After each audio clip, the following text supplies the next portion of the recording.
ध्यान से सुनना, भगवान की शरण का फायदा क्या है। कुछ लोग पूछते हैं महाराज भगवान का हो जाने का फायदा क्या है। अब देखो सींग पूछ तो निकलेगी नहीं, फायदा बहुत है। देखो मनोरंजन सुनोगे आप, फिल्म टीवी आदि ये नाटक बाटक देखोगे तो क्या होगा, मनोरंजन होगा। पर कथा सुनोगे तो क्या होगा, बोले मनोभंजन होगा।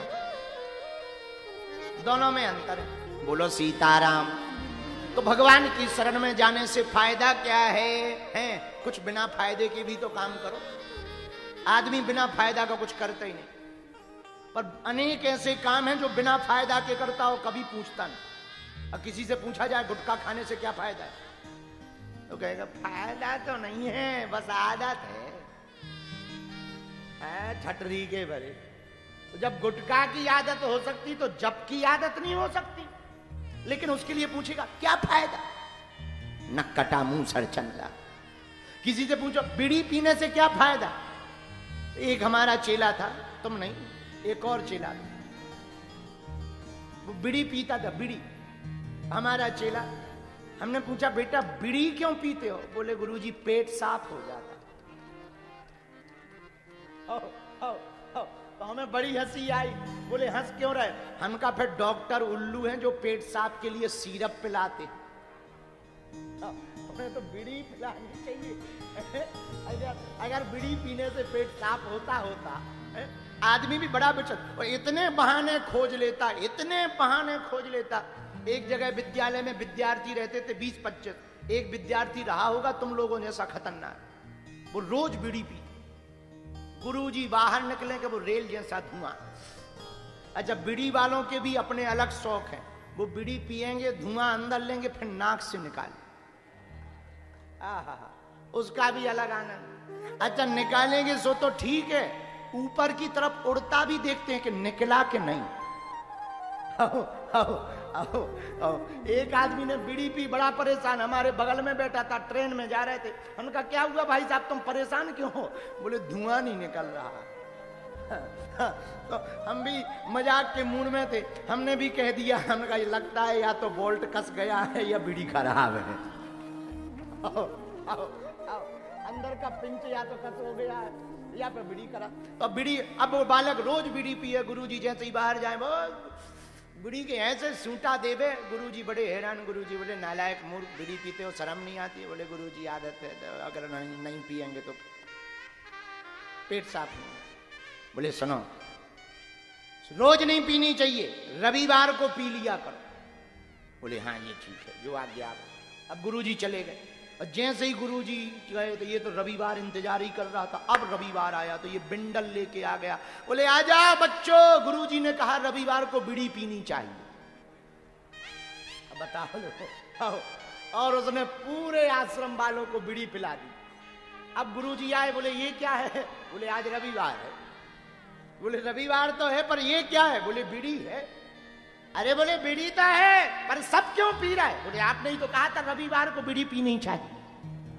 अरे बोले मूसर चंदा, तुम रोज पीते थे तो छुड़ाने के चक्कर में तुम्हें एक दिन छुट्टी दी थी तो तुम एक दिन पियो, तुमने उसको ही नियम बना लिया। कुछ लोग ऐसे हैं उसको ही नियम बना लेते हैं। कई साल पहले, कई वर्षों पहले किसी देवी ने किसी जीव की बलि ले ली होगी, आजकल के लोगों ने उसी को बलि मान करके देवी को बलि चढ़ाते हैं, खाते खुद। हाँ हाँ, अरे उस वक्त का अलग नियम होगा, कोई ऐसा कारण रहा होगा सो हो गया। पर ये थोड़ी है कि वही पकड़ के रह जाओ। अब ये थोड़ी कि तुम्हारे पिताजी दादाजी उल्टे थे तो तुम भी उल्टे ही चलो, कम से कम तुम तो सीधे चलो। पर आदमी तो आदमी खतरनाक। तो सुनो, आहा, जो जिसकी शरण में रहेगा उसके जीवन में विपरीत परिस्थितियां भी अनुकूल हो जाएंगी, प्रतिकूल अवस्था भी अनुकूल हो जाएगी। और थोड़ा उल्टा भी कर दो कोई दिक्कत नहीं, पर इसका मतलब ये नहीं कि तुम जानबूझ के उल्टा करो। बोलो सीताराम। तो कुछ लोग पूछते हैं क्या फायदा, सब चीज फायदा के लिए नहीं होती, कुछ बिना फायदा के लिए भी करना चाहिए। रामचरितमानस का एक प्रसंग है, आहा हा, बड़ा प्यारा प्रसंग है। दो पात्र हैं रामायण के, एक जटायु जी, एक अंगद जी। जटायु जी रावण से लड़े पर हार गए, पराजय हुई, पंख कट गए, नीचे गिर गए। ये तो आपको पता ही होगा, सबने सुनी कथा कि नहीं? पंख कट गए, नीचे गिर गए। जटायु जी रावण से लड़े पर हार गए। क्यों हार गए? क्योंकि जटायु जी अपने बल पर लड़े, इसलिए पराजय हो गई। अंगद जी लंका में जाकर जानकी माता को दांव पे लगा देते हैं कि रावण हमारा पैर जो उठा ले, और यदि कोई उठा दे तो हम तुम्हें वचन दे रहे, मानो राम जी ने जानकी माता को हरा दिया। हम जानकी माता को दांव पर लगा रहे हैं। तो किसी ने अंगद जी से कहा कि तुमने राम जी से पूछी है कि आपकी देवी जी को यानी श्री किशोरी जी जानकी जी को हम दांव पे लगा रहे हैं और वहां पे जुआ खेलेंगे, दांव लगाएंगे। क्या दांव लगाएंगे? बोले हम पैर जमा देंगे, और कोई पैर जमाए उठाए तो मानो जानकी जी रावण की हो गई, और ना उठा पाए तो तुम शरण में आ जाओ। अंगद जी बोले पूछा तो हमने है नहीं। बोले फिर कैसे तुमने दांव लगा दिया? अंगद जी बोले प्रभु के बल पर। अपने बल पर हमने दांव नहीं लगाया, प्रभु श्री राम के प्रताप के बल पर हमने दांव लगाया है। अंगद जी कहते हैं भैया समझो राम प्रताप कपि कोपा। हमें राम जी के प्रताप का बल पता है कि यदि राम जी के नाम से कोई काम कर दिया जाए तो पराजय हो ही नहीं सकती। हुआ भी वही।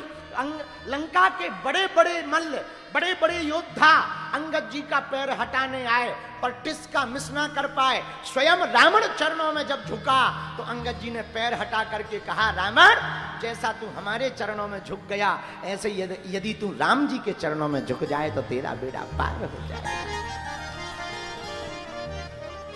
तो किसी ने अंगद जी से कहा कि अभी तो तुमने शर्त लगाई थी, अब रावण आया तो पैर क्यों हटा लिया? अंगद जी बोले कि हमने हार जीत के लिए थोड़ी शर्त लगाई थी, रावण को झुकाने के लिए लगाई थी। ऐसे ये झुकता ही नहीं, और सच में रावण कभी नहीं झुका, पूरी जिंदगी में कभी वो झुका ही नहीं है, हमेशा अकड़ के ही रहा। और जो अकड़ के रहे वही तो रावण। भैया बुरा ना मानना, झुकते वही हैं जिसमें जान होती है, अकड़ तो एक मुर्दे की पहचान होती है।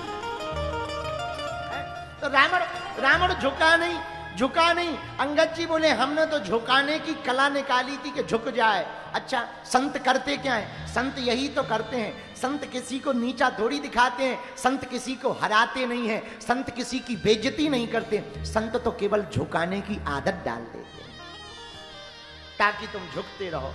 अब सुनो बुरा न मानना, जो झुकते हैं। अच्छा पहाड़ पे कौन कौन चढ़ा कभी?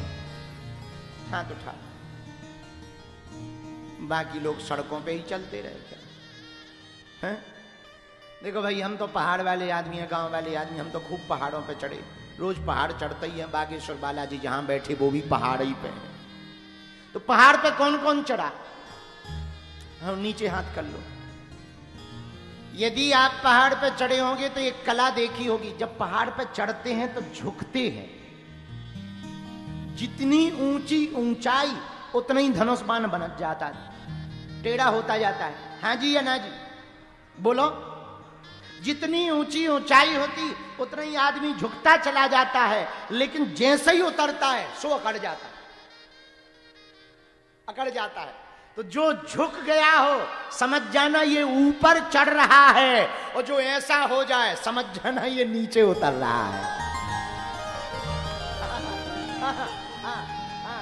जो उपलब्धि पाने के बाद, पद पाने के बाद, कद पाने के बाद, नाम पाने के बाद, ऐश्वर्य पाने के बाद, कृपा पाने के बाद यदि झुक जाए तो समझना रोज ऊपर चढ़ रहा, और कोई ऐसा हो जाए समझ जाना भाई साहब नीचे आ रहे हैं। हाँ ये बुरा ना मानना।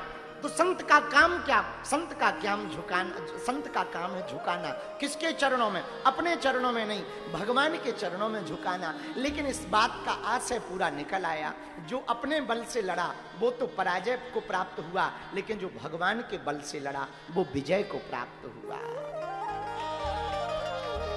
बोलो सीताराम। जोर से बोलो, और जोर से बोलो, हरे हरे